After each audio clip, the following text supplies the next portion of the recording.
The world is in financial disarray, currencies failing, economies in wild flux, jobs being lost.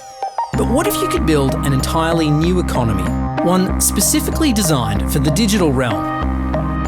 Well, that is the dream behind Bitcoin. Bitcoin is a decentralised electronic cash system that uses peer-to-peer networking along with digital signatures and cryptographics to generate currency. Now, with traditional money, think dollars, the euro, pesos, you've got a central bank, like the Federal Reserve. They issue the currency and they print more or less cash as needed, but not with Bitcoin. Bitcoins are generated using a process called mining. Your computer is given a complex mathematical problem to solve, and the goal is a 64-digit number. If your grey box can successfully solve that algorithm, then congratulations, you are the proud owner of a new block of 50 Bitcoins.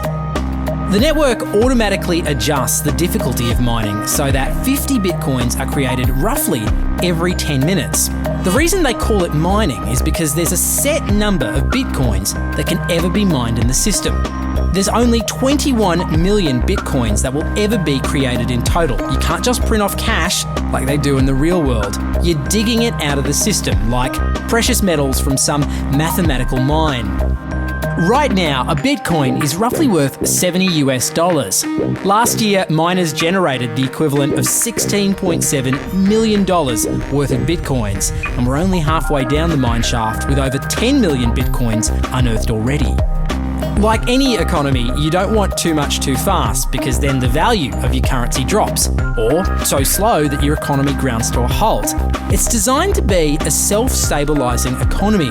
Whether it actually is that way though, well, that is a little bit more complicated.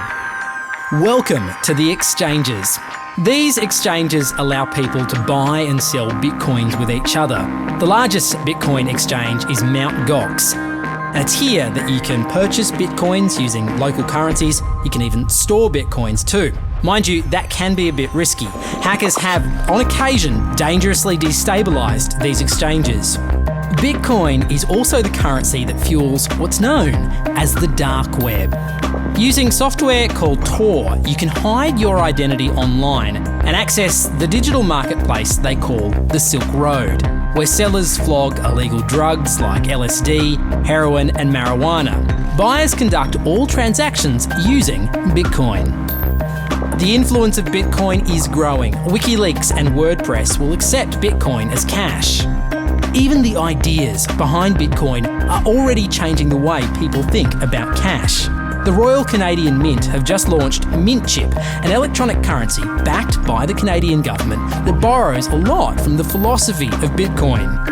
And ultimately, that is what's most powerful about Bitcoin. Not the coins itself, but the way it can change the way we look at, think about, and most importantly, spend our money.